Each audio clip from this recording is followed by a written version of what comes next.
Chapter 30. The Slave Warehouse. A slave warehouse. Perhaps some of my readers conjure up horrible visions of such a place. They fancy some foul, obscure den, some horrible Tartarus informis ingen cui lumen ademptum. But no, innocent friend. In these days men have learned the art of sinning expertly and genteelly, so as not to shock the eyes and senses of respectable society. Human property is high in the market, and is therefore well fed, well cleaned, tended, and looked after, that it may come to sale sleek and strong and shining. A slave warehouse in New Orleans is a house externally not much unlike many others, kept with neatness, where every day you may see arranged under a sort of shed along the outside rows of men and women who stand there as a sign of the property sold within. Then you shall be courteously entreated to call and examine, and shall find an abundance of husbands, wives, brothers, sisters, fathers, mothers, and young children, to be sold separately or in lots to suit the convenience of the purchaser.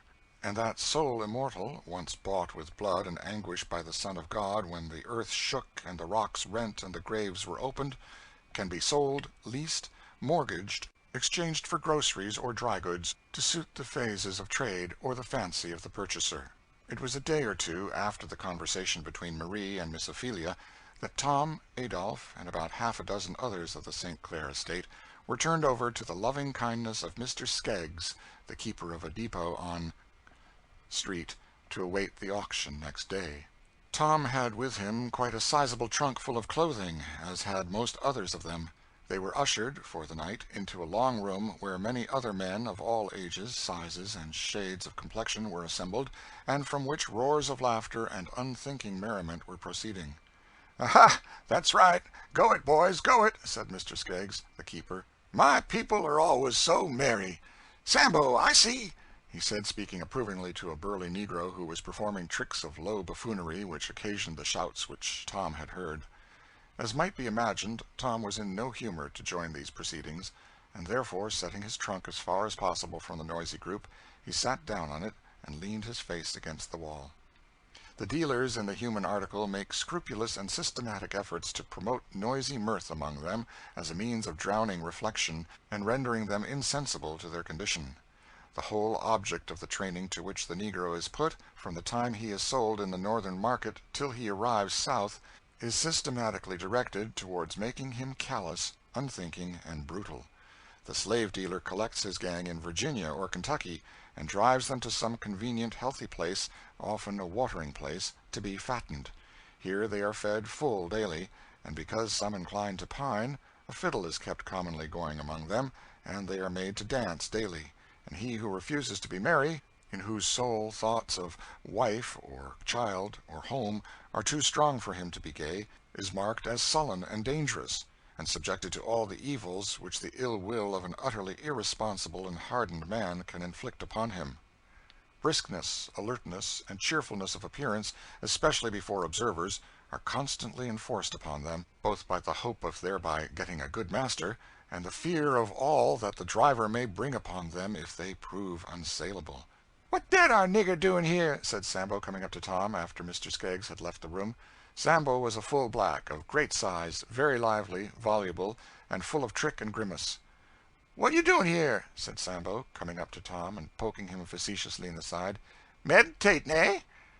"I am to be sold at the auction tomorrow," said Tom quietly. "Sold at auction? Ha, ha, boys, ain't this yar fun? I wisht I was gwine that ar way. Tell you, wouldn't I make 'em laugh? But how is it, this yar whole lot gwine tomorrow?" said Sambo, laying his hand freely on Adolphe's shoulder. "Please let me alone," said Adolphe, fiercely, straightening himself up with extreme disgust. "Law, now, boys, this yer's one of your white niggers, kind of cream-colored, yo, scented," said he, coming up to Adolphe and snuffing. "Oh, Lord, he's due for a tobacco shop. They could keep him to scent snuff. Lord, he'd keep a whole shop agwine, he would." "I say, keep off, can't you?" said Adolphe, enraged. "Lord, now, how touchy we is, we white niggers. Look at us now," and Sambo gave a ludicrous imitation of Adolphe's manner.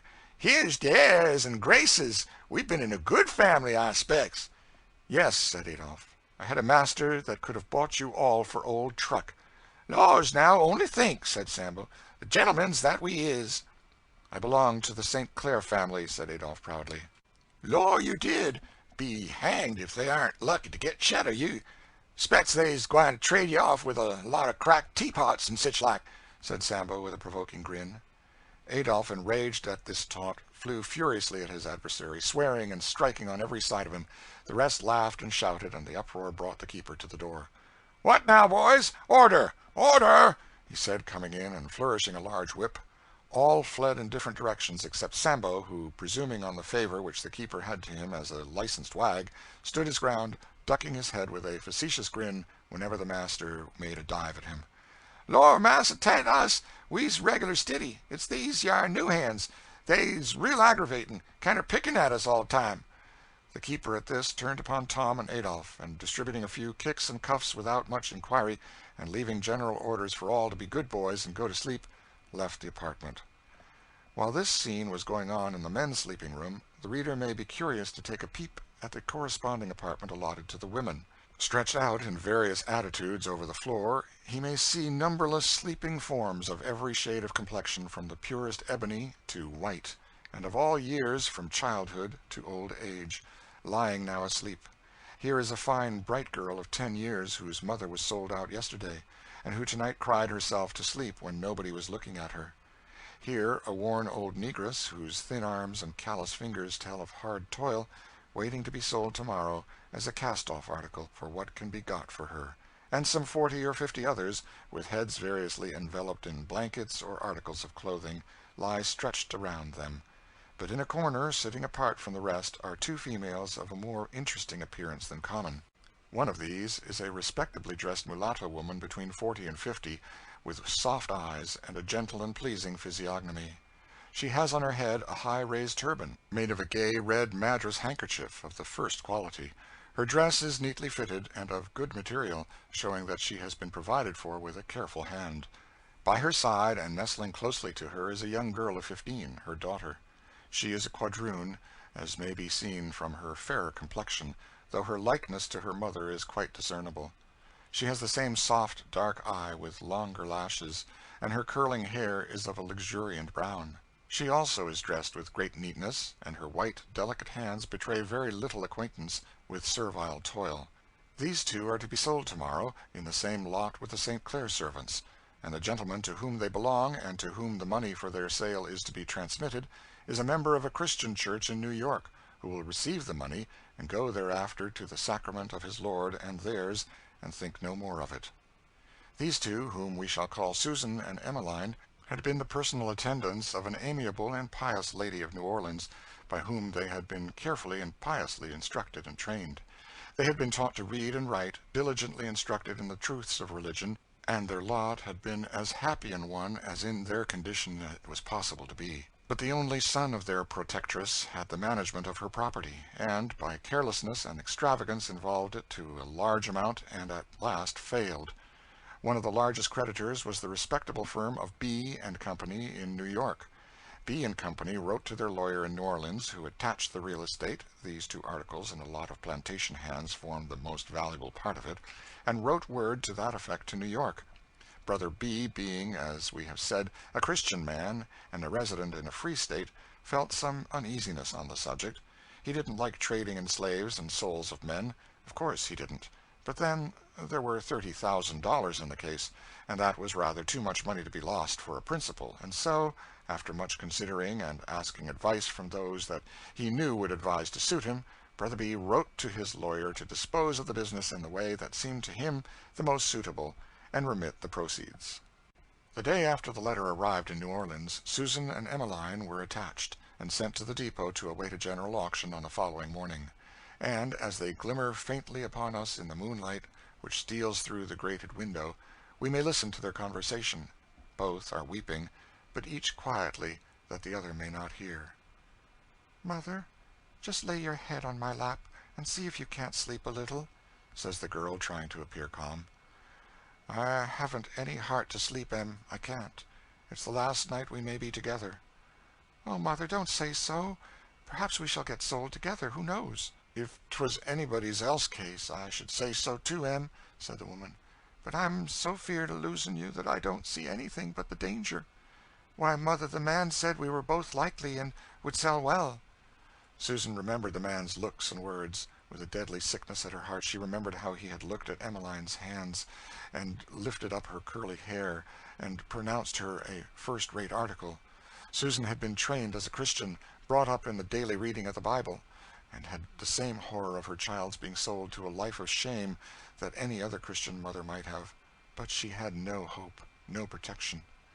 "Mother, I think we might do first-rate, if you could get a place as cook, and I as chambermaid or seamstress in some family. I dare say we shall.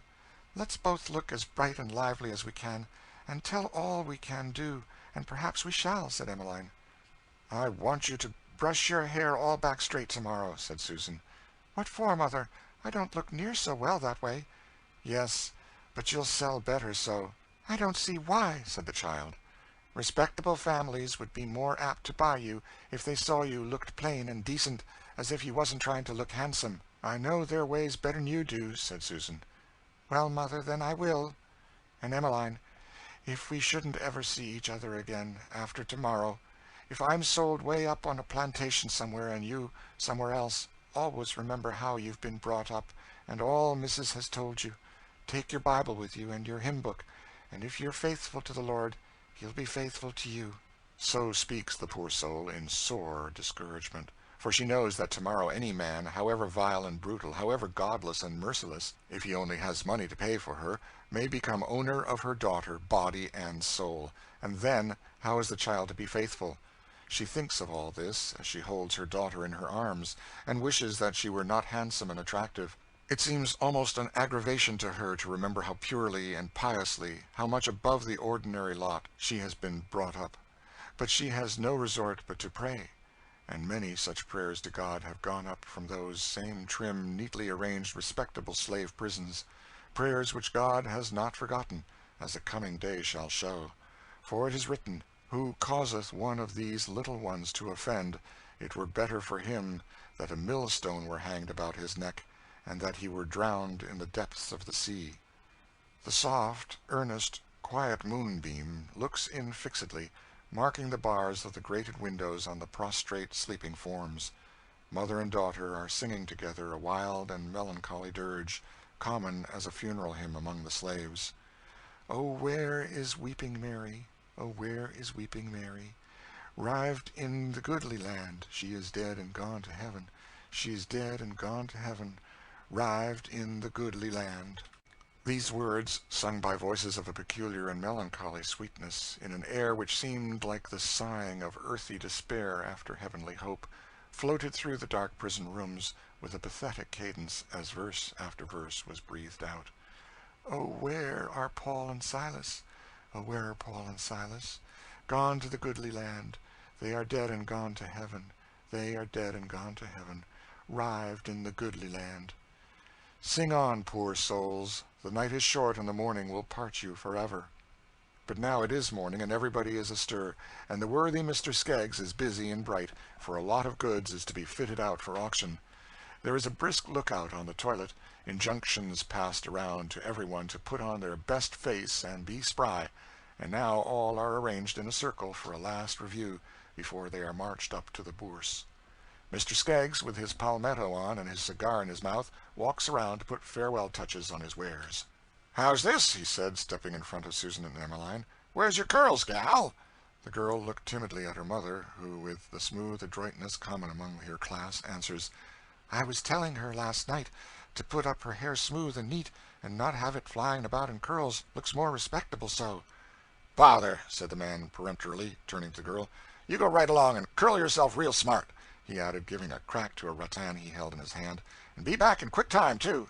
You go and help her," he added to the mother. "Them curls may make $100 difference in the sale of her." Beneath the splendid dome were men of all nations, moving to and fro over the marble pave. On every side of the circular area were little tribunes, or stations, for the use of speakers and auctioneers. Two of these, on opposite sides of the area, were now occupied by brilliant and talented gentlemen, enthusiastically forcing up, in English and French commingled, the bids of connoisseurs in their various wares. A third one, on the other side, still unoccupied, was surrounded by a group, waiting the moment of sale to begin. And here we may recognize the St. Clair servants, Tom, Adolphe, and others, and there too Susan and Emmeline, awaiting their turn with anxious and dejected faces. Various spectators intending to purchase, or not intending, examining and commenting on their various points and faces with the same freedom that a set of jockeys discuss the merits of a horse. "Oh, Alf, what brings you here?" said a young exquisite, slapping the shoulder of a sprucely dressed young man who was examining Adolphe through an eyeglass. "Well, I was wanting a valet, and I heard that St. Clair's lot was going. I thought I'd just look at his—" "Catch me ever buying any of St. Clair's people! Spoilt knickers, every one! Impudent as the devil!" said the other. "Never fear that," said the first. "If I get 'em, I'll soon have their airs out of them. They'll soon find that they've another kind of master to deal with than Monsieur St. Clair. Upon my word, I'll buy that fellow. I like the shape of him." "You'll find it'll take all you've got to keep him. He's deucedly extravagant." "Yes, but my lord will find that he can't be extravagant with me. Just let him be sent to the calaboose a few times and thoroughly dressed down. I'll tell you if it don't bring him to a sense of his ways. Oh, I'll reform him, up hill and down. You'll see. I buy him, that's flat." Tom had been standing wistfully examining the multitude of faces thronging around him for one whom he would wish to call master. "And if you should ever be under the necessity, sir, of selecting out of 200 men one who was to become your absolute owner and disposer, you would, perhaps, realize, just as Tom did, how few there were that you would feel at all comfortable in being made over to." Tom saw abundance of men, great, burly, gruff men, little chirping dried men, long-favored, lank, hard men, and every variety of stubbed-looking, commonplace men who pick up their fellow-men as one picks up chips, putting them into the fire or a basket with equal unconcern, according to their convenience. But he saw no St. Clair.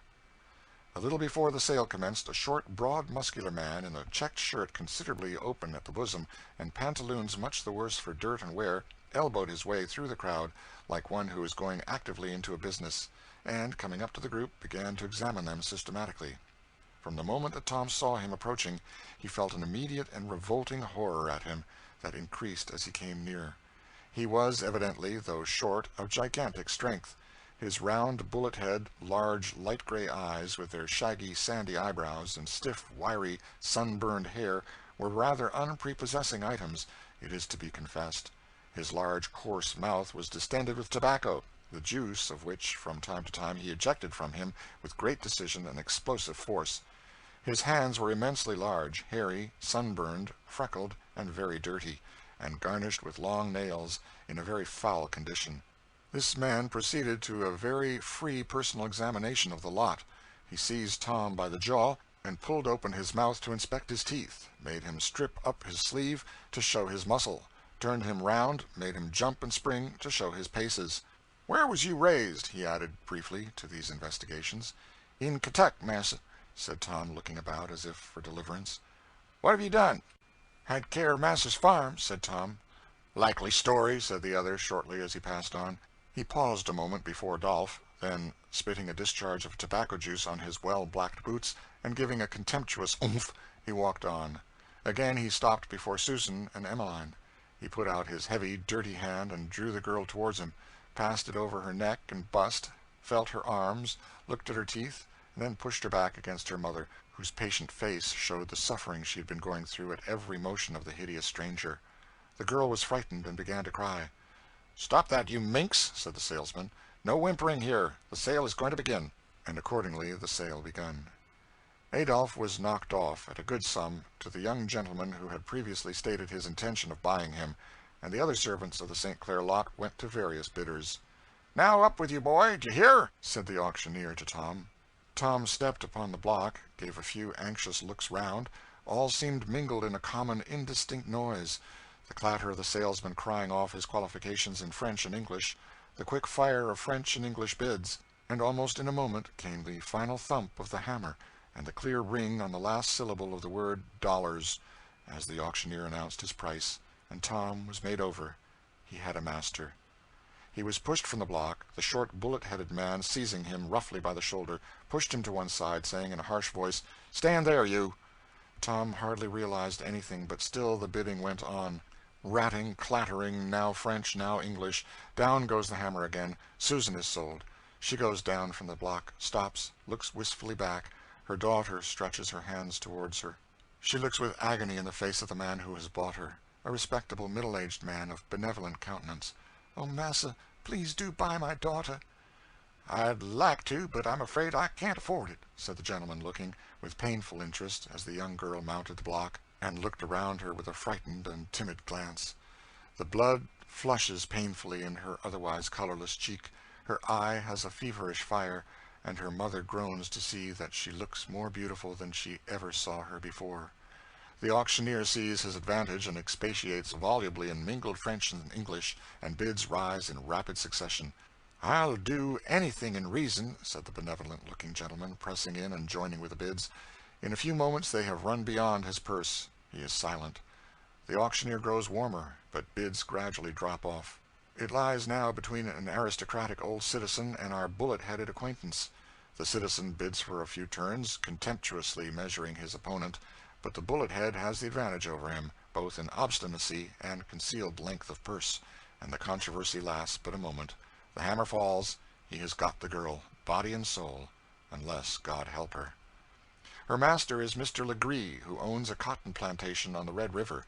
She is pushed along into the same lot with Tom and 2 other men, and goes off, weeping as she does. The benevolent gentleman is sorry, but then the thing happens every day. One sees girls and mothers crying at these sales, always. It can't be helped, etc., and he walks off with his acquisition in another direction. 2 days after, the lawyer of the Christian firm of B. & Company, New York, send on their money to them.